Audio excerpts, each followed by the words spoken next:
Hello guys, for today's video po mag-unbox na naman tayo ng Samsung Galaxy A15 5G. So ito yung bagong labas na naman nila ngayon sa A series mga ma'am sir. Bali ito yung papalit sa A14 series nila. So ito A15 5G is kulay blue. So ayun, unbox natin para makita natin kung anong meron sa kanya inside the box, para ma-check na rin natin yung camera din charging. So ayun mga ma'am sir, sa mga bibili ng A15 5G, ang inside the box lang po niya is meron siyang C2C na cable po. So wala na siyang kasamang travel adapter po. Wala rin siyang case, wala ding earphone. Ayan. So ang inclusion niya sa box, C2C cable lang po. Yan lang po. Tsaka yung SIM ejector, then yung quick guide. So yan lang po yung inside the box niya mga ma'am sir, para hindi na kayo magtaka pag bumili pa kayo ng A15 5G. So ayun, ito yung pinaka blue natin ng A15 5G. Maganda na rin po yung texture niya sa likod mga ma'am sir. Ayan, naka box type po. Meron pa siyang earphone jack, then naka type C po siya. So napakaganda naman itong A15 5G na to. So sa screen size natin, meron siyang 6.5 inches po. Naka Super AMOLED na rin po yung screen natin. So solid na rin po ito, kasi alam ko budget phones lang din to sa Samsung natin, A15 5G. Then sa camera natin mga ma'am sir, meron niyang 50 megapixel po sa pinaka main camera niya. Then meron din siyang 5MP for ultra wide camera, then 2MP for the macro camera. Then sa pinaka front camera natin, meron siyang 13 megapixel po.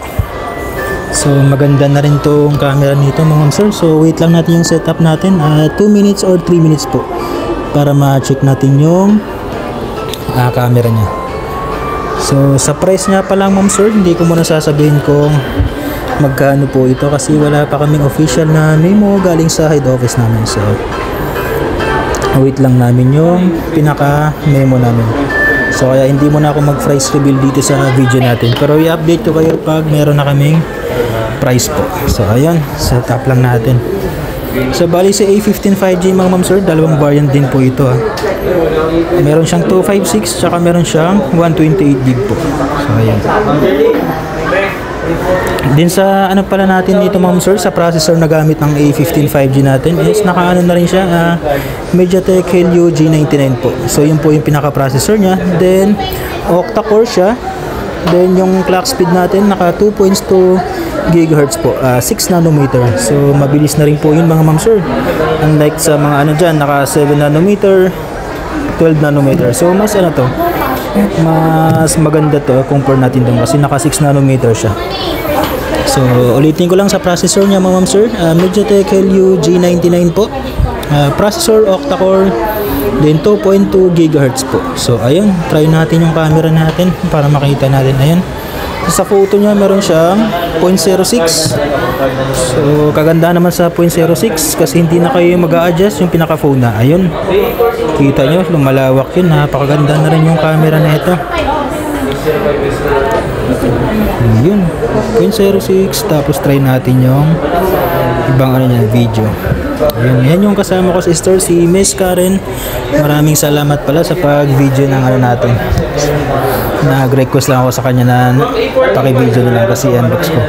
So yung palang unit na to mga ma'am sir, hindi siya goods bali LDU po to sa store. Bali in-unbox lang namin. So ayun, napakaganda na rin po nito mga ma'am sir. So recommended na rin po ito sa mga naghahanap ng mga budget phones ni Samsung po. Ito yung Samsung Galaxy A15 5G. Ayun. Then sa battery po, meron tayong 5,000 battery, then naka 18 watts fast charging, then naka type C na rin po siya. So 5G po ito ma'am sir yung connectivity natin ito.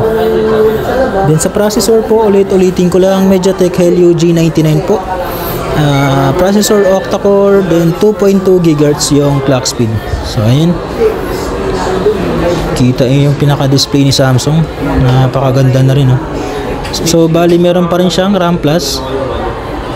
So ayun, so 4 plus 4 bali 8GB RAM. Ayan, meron siyang virtual RAM. Ayan. Then yung pinaka-internal natin dyan is meron siyang 128 then 256, dalawang variant po.